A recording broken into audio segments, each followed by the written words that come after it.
Անում եւ Հայաստան մենք չունենք բնակության աճ, այնպես չի, որ մենք կարիք ունենք ավելի բարձր կառուցելու։ Երևանը դերս ունի բազմաթիվ այլ հողային ռեսուրսներ, որոնք չեն օգտագործվում,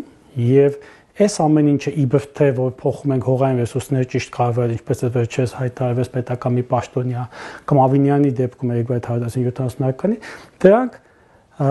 չտես գերմանիչների, այսպես ասած, քաղաքականությունն է, որոնք աշխարհի տարբեր տեղի մի շուտ բան տեսել են, բայց չեն հասկացել դա ինչ է, դա ինչու է։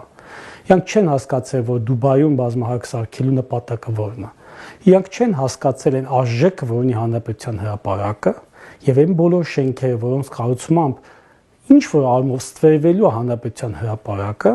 դա սխալ է։ Ֆիրդուսի թաղամասը, որ հենց Ավինյանի նախաձեռնությամբ հենց որ ինքը ուրեմն փոխվարչապետ է եւ հետո քաղաքապետ է եւ բազմաթիվ մամուլում լուրջ եկան, որ իրանք բիզնես հետաքրքրություններ ունեն եւ այլն, բոլոր այսօր հանրապետության հրապարակի կառավարության շենքի հետևից վեր են խորանում Ֆիրդուսի շենքերը, որոնց կնքահայրը Ավինյան փոխվարչապետն է եւ քաղաքապետն է։